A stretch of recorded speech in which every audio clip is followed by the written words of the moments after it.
Graduation में जो बच्चे हैं मैं उनको कहूंगा कि वहीं से मेंस की तैयारी शुरू कर दें। कैसे कर दें वो थोड़ा सा संक्षेप में समझते हैं।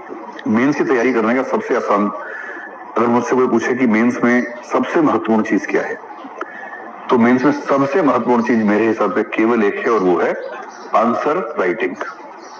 जो आपने कहा भी, लेखन कला, इससे महत्वपूर्ण कुछ नहीं है। तो मैं, जब कोई विद्यार्थी मुझसे मिलने आता है, आजकल ऐसे बहुत सारे बच्चे और उनके पेरेंट्स मुझसे मिलने आने लग गए हैं जो 12वीं क्लास पास करके निकले हैं, ये पूछने के लिए कि हम क्या करें।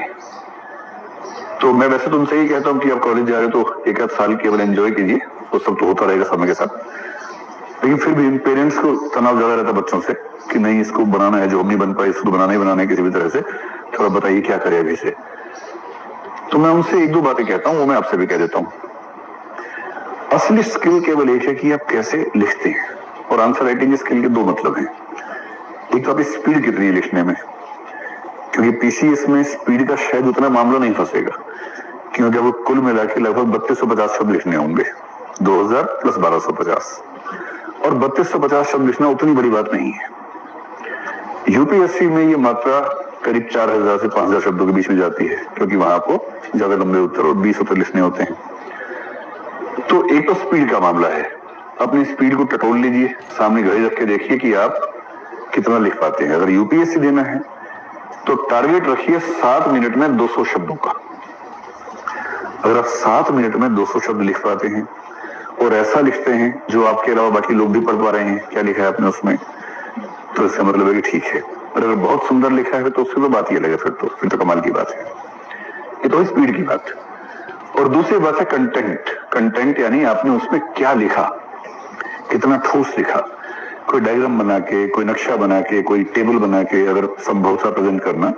अगर डेटा है, डेटा में क्या होता है कि प्रेजेंटेशन का बड़ा महत्व है कि आपने उसको कैसे प्रेजेंट किया है, अपने महत्वपूर्ण शब्दों को रेखांकित किया या नहीं, कुछ शब्दों को काले पेन से लिखा या नहीं।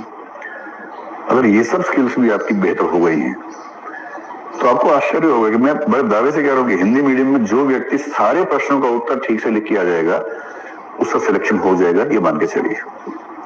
इतनी बेसिक सी कसौटी है, ये पूरी नहीं हो पाती। तो तरीका क्या है इसके लिए, नए बच्चे क्या करें, इन्हीं दो पर काम करना है। स्पीड पर तो आप समय के साथ काम कर लेंगे। स्पीड का मतलब तो ये कि आप रोज कुछ लिखें, टाइम नोट करें, और धीरे धीरे कोशिश करके पहले शुरू करें एक आंसर लिखा 200 शब्दों में, एक समय के बाद 1 घंटा लिखिए, कुछ समय के बाद 2 घंटे का बनाइए, कुछ समय के बाद 3 घंटे का बनाइए। मैं ऐसे कई टॉपर्स को जानता हूं जिन लोगों ने सिर्फ यही काम किया, मतलब प्राइमरीली ये काम किया कि रोज 3 घंटे लिखना है एक साथ, 3 से 6, 3 बजे बैठ गए। यही चैलेंज है कि आज मैं 6 बजे तक पूरे 20 प्रश्न लिख पाया या नहीं लिख पाया। अगर लिख पाया तो शब्द मेरे पूरे हो पाए या नहीं हो पाए, कहीं कम तो नहीं करना पड़ा मुझे। एक तो बेचारे ने, एक व्यक्ति प्रेम सुख डेलू नाम का लड़का है, आईपीएस है गुजरात कैडर में, एक गंगा सिंह आई, सब जानते हैं उसको। इन दोनों ने मुझे बताया, अलग अलग बताया कि लिखते लिखते हाथ में दर्द हो जाता था। एक ने कहा कि लिखते लिखते हाथ में ना निशान पड़ गए, छाले पड़ गए हाथ में, दरारें जैसी हो गई लिखते लिखते, लेकिन लिखना बंद नहीं करते थे। गंगा सिंह ने तो हद ही कर दी थी, बोला मैंने एक एक दिन में 3-3 पेपर लिखे हैं, 3 घंटे के, 9 घंटे एक दिन में लिखा है, सिर्फ इसलिए कि मेरी स्पीड और स्टेमिना बढ़ जाए। जिनकी स्पीड नहीं है आप देखेंगे लिखते लिखते आधे घंटे बाद वो ऐसे करके फिर ऐसे करते हैं बहुत देर तक, ऐसे फिर ऐसे लिखते हैं, फिर ऐसे करते हैं बहुत देर तक। तो ऐसे ऐसे करने से नहीं होने वाला है, वो घर पे कर लीजिए जितना करना है। और जब एक दिन में आपको, क्योंकि यूपीएससी में भी दिन में 6 घंटे लिखना ही होगा, यूपी में लिखना ही होगा, जब आपको एक दिन में 6 घंटे लिख के यूं लगे कि आज तो काम ही नहीं किया, आज तो बहुत जल्दी फ्री हो गए, तब मजा आएगा। और जब 3 घंटे में अच्छा अभ्यास हो